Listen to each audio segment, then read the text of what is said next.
We've got our long-term MX-5 Miata and we're going on a road trip. We're actually going overseas. And we're on our way, Andrea. We're on our way in the MX-5 on a beautiful sunny day. It's the first week of summer and we decided we got the MX-5 for the summer, we got to use it. So as we mentioned at the beginning, we're going overseas, Andrea. Yeah. And we'll explain that in just a moment. But right now we're going to get into the MX-5 has been updated for 2024. Yeah. What's under the hood? A 2-liter 4-cylinder with a 6-speed manual transmission or an automatic transmission. 181 horsepower and 151 pound-feet of torque. This is a rear-wheel drive model. So we were in California when they launched this car, and Dave Coleman, one of the top engineers there at Mazda, told us all about the major update for this. Two things. One is the entire wiring system has been updated, so now you get the bigger screen.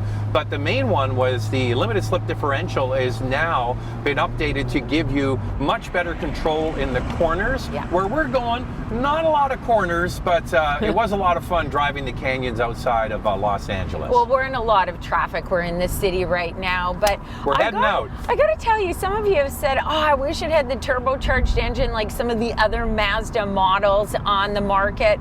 But there are many times that I'm on the highway or I'm even in the city and I'm thinking, oh, I think I'm speeding, and I look down and guess what? I'm not. I'm going the speed limit. So that's the beauty of this vehicle.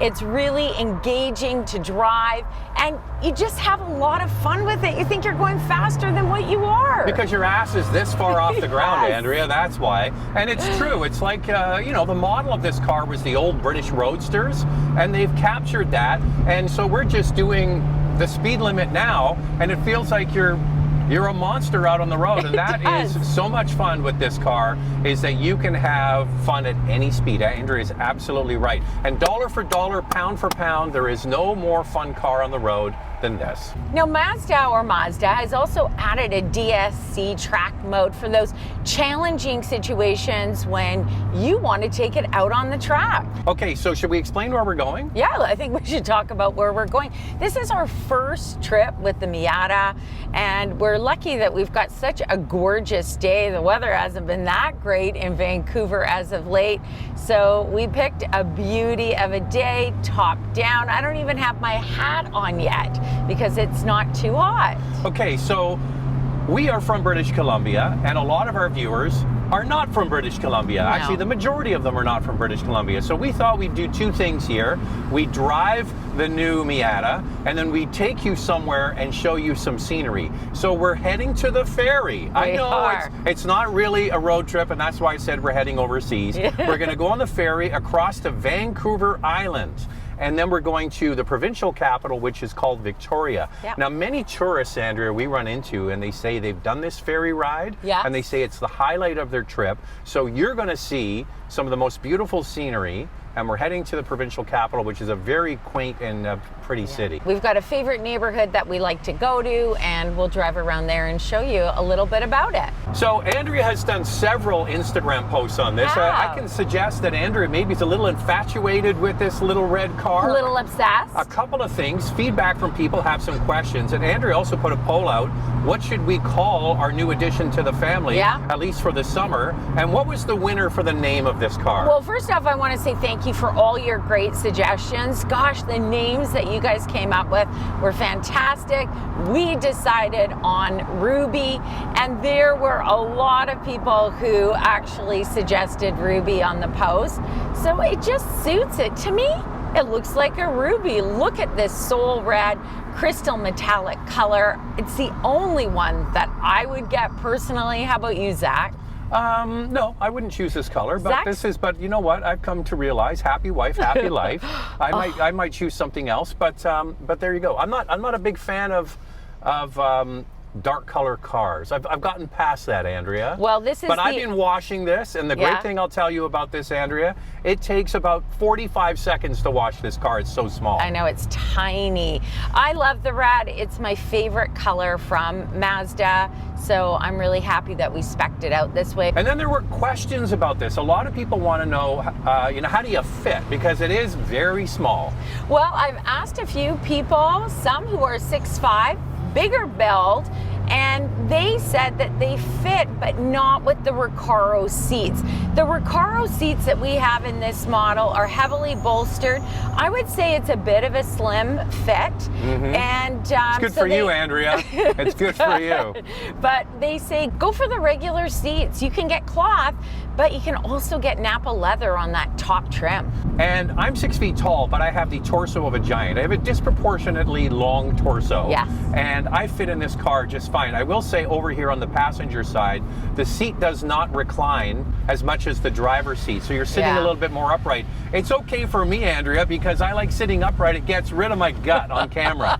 Little pro trip. If you're videotaping yourself in a car, sit upright. You look better. By the way, the best place to be is right here in the driver's side. Okay, my time to drive. It is.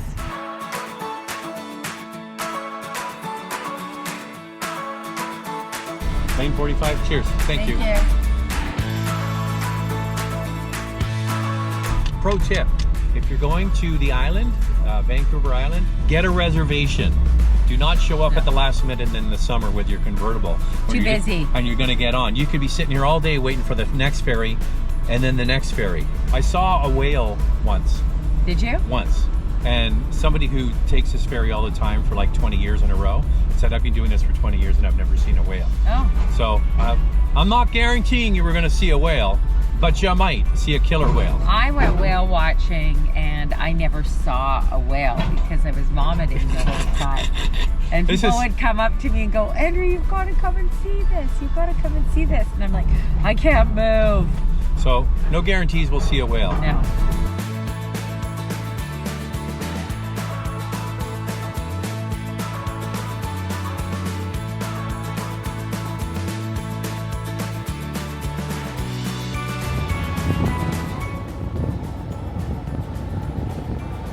See a whale, Andrea? I do not. See any whales out there? I'm not sick, that's for sure. Here we are on the ferry. Take a look at the beautiful view. Okay, so if you take a ferry from Vancouver to Victoria, you go through an area called Active Pass, and it's a narrows between the Gulf Islands. And you get some amazing scenery, and another ship goes by at the same time. Yeah. So let's have a look.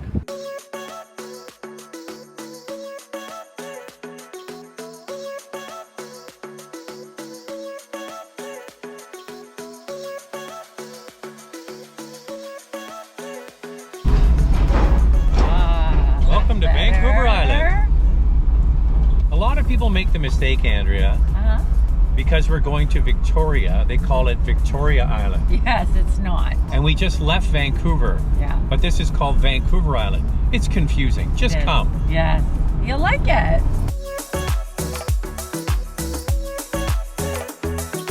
All right, Andrea. Yeah. We've made it to Victoria. We're not right downtown yet. We're going to go a little walkabout later after we've done our driving and show you the downtown. Yeah. But we've come to what is one of our favorite places, which is called Oak Bay. Yeah. It's very beautiful, isn't it? Oh, I really love it. Actually, my mom grew up in Oak Bay in Victoria, so I visited my grandma here so often and my grandfather. So I always love coming back to Victoria, especially Oak Bay. And we're gonna head into this other area of Oak Bay called the Uplands. And it's just such a beautiful neighborhood. Yeah. What we want to talk about now is why we chose this specific spec and basically, you know, the attributes of it. So what are we driving in? So we're in the middle trim. In Canada, it's called the GSP, and in the US, it's called the Club. And it's priced really well, that trim, but we decided to add the sport package to it for $4,400 in Canada, and it's called the Brembo package in the US for $4,500. And one of the reasons why is because we really wanted these Recaro seats with Alcantara and Napa leather upholstery. You get the BBS wheels, and you also get the uprated brakes, right? You do. You get Brembo front brakes and then also red brake calipers. It just gives it a little bit more of a sportier vibe. It's priced at just under $44,000 in Canada and just under $38,000 in the US with the package. So you go out and you look for convertibles. First of all, In the non-luxury space, there's not that many anymore. I guess the main contender would be kind of Mustang. Yeah. But this is a totally different driving experience. It's so small and compact, and it's lightweight, and it hasn't strayed from its initial idea for all of these decades. Yeah. And good overall value. And these things have proven to be incredibly reliable, and they have great resale years down the road. So it's a compelling package, and the seats are really nice.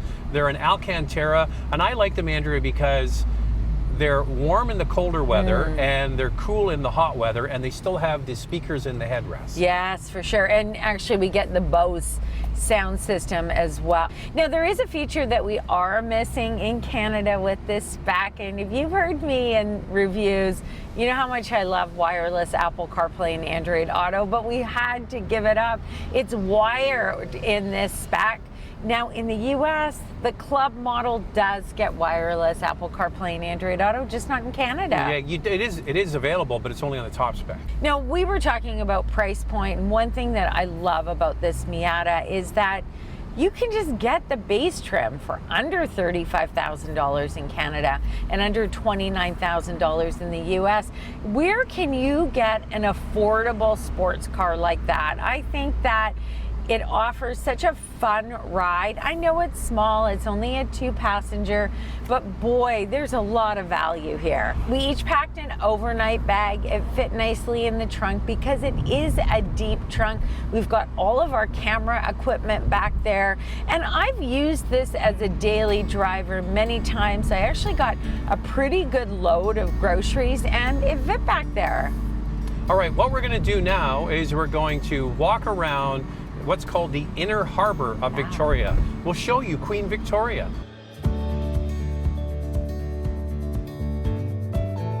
Look to your right. There she is. Yeah. She's not, I thought she was on the throne, but she's not on the throne. She's standing. She's standing. There she is.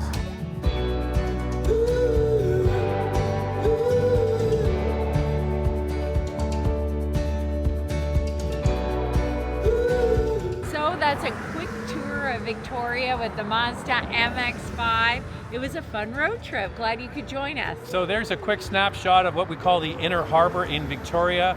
Very picturesque, lots of tourists here. The most famous hotel, one of them in Canada anyways, the Empress Hotel.